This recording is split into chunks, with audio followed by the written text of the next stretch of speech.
Well, today's easiest home improvement project ever is painting this bedroom.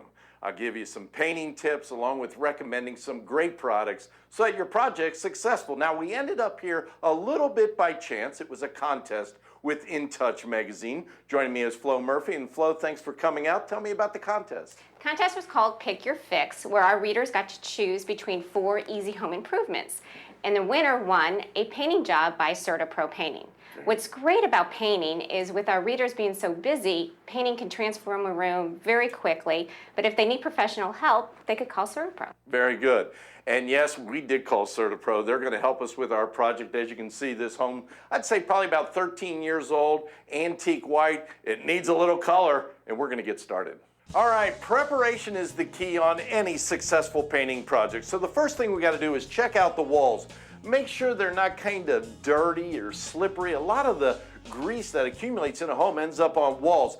These walls are not, but if you need to wash your walls down, I highly recommend using a trisodium phosphate and make sure it's rinse-free, just a bucket of sponge and have at it. The only real preparation work we have here is to get a vacuum in here and dust off these baseboards. You can see the accumulation of dust there. We want to remove that so when we paint it, we get a good bondable surface. Also, take a look at the walls because it's very, very important that we patch any imperfections. As you can see here, we have a couple small nail holes. Now, to patch those nail holes, you have a choice of several different spackling compounds. I'm going to recommend we use the lightweight spackling compound. Lightweight spackling compound, it's like cake icing. It's that light, and you can put it on with your finger or even a putty knife if you'd like. You got to wait for it to dry. And sometimes that confuses people because, especially us guys, we want to get painting right away. So if that's the case, there's a spackling compound that goes on pink, and when it's dry, it dries white. Then you know. See, it's like your mother telling you so. All right, the next thing we need to do is a little sanding. Once that spackling compound's good and dry, a sanding sponge, and it works great. Very, very pliable. You can get a good smooth finish on this dry wall. All right, now we're going to do a little taping, masking tape, what to buy. When you go to the hardware store, please don't buy the least expensive stuff on the shelf, because what you're looking for is a painter's grade masking tape.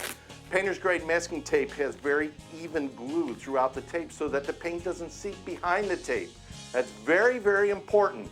Now this tape is good on the walls for about a day, and that's all we need because this is the easiest home improvement project ever. But if you're a weekend warrior and you want to drag it out a couple days, I recommend a blue grade of painter's grade masking tape. You can leave this on the walls for up to 7 days. Well, it's time we choose the paint and the applicator. Now, what we've chosen for the paint is the Sherwin-Williams Duration Home. Now, this is a very, very scrubbable paint. And if you have a bedroom, especially a child's bedroom, you're going to want to make sure that the walls are scrubbable. And this paint is very, very good. It is a water-based, easy to apply, no splattering. It's great. Now, for the woodwork, we've chosen the Sherwin-Williams Super Paint. Remember, you don't want to use a wall paint. You want to use like an enamel on the woodwork. This is a water-based, semi-glossy enamel. It'll really bring the woodwork to life. Now let's talk a little bit about applicators. Do not chintz on an applicator. Make sure you get a good, tightly woven. When you pull it, there's no fuzz coming up because otherwise that's going to end up on your wall. We chose a 1/2-inch nap. That's the thickness of the nap itself. And for cutting in, a sash brush. And that's angled brush like this. Anywhere from a 2-inch to a 3-inch is great. It just depends how talented you are. Well, let's get started. We're going to put color on the walls. Our project starts at the top and we work our way down. The first thing we do is actually cut in between the ceiling and the wall. This is going to give us a very crisp seam between the wall and the ceiling. Now, one little tip here is when you're cutting in and then you start to roll, you always roll with a wet edge. So don't allow that cut-in paint to dry before you start rolling. Now, you might notice that we're actually using a blue tinted paint, not a standard ceiling white. We got our wall color, which is a couple colors darker than what we're using on the ceiling. It's going to give us a great look. Now, we'll let the ceiling dry and then we'll start on the walls. First thing you do when you're painting a wall is to make sure again that we trim it out. We've trimmed out this corner and we want to work with a wet edge. So after we've trimmed it, we don't want it to dry. We want to start rolling the paint on right away. Now we've got our good quality roller cover, and the secret here is dipping it into the paint and rolling it onto either a tray or a screen like I have here, because we don't want to put too much paint on the wall. And when you're painting, I always like to work at about a 3-foot square. 3-foot square is going to be very, very manageable. Make a shape of a W, kind of cross it back and forth. Again, you don't want to apply too much paint. And the one nice thing about the Duration Home, well, the Duration Home doesn't splatter, so we're not going to have much of a mess at all. So we'll just continue to roll it out, get a nice even coat on there, and again, working in a 3-foot square is ideal.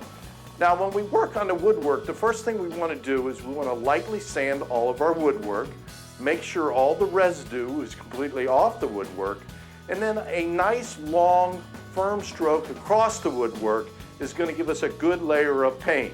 Now, after we complete our project, bring in the decorator. Man, the transformation is going to be unbelievable. Well, our painting project's complete, and I can't wait to see what it looks like. We've had a decorator and everything. Let's take a look. Wow, it looks outstanding. Beautiful, beautiful. It's amazing what a little color can do to a room. And by the way, let me give you those colors. It's Bluebell, that's what we painted the walls, and Lauren's Surprise, that's the color of the ceiling. Man, I'll tell you what, it looks great. Well, we want to thank In Touch Magazine for having us out at their project and helping them with their contest. Of course, CertaPro painters, they did a great job. I mean, it looks beautiful. Did a great job. And Found at Home, our decorator, Amy. Thanks to all of you. And man, couldn't get any better than that.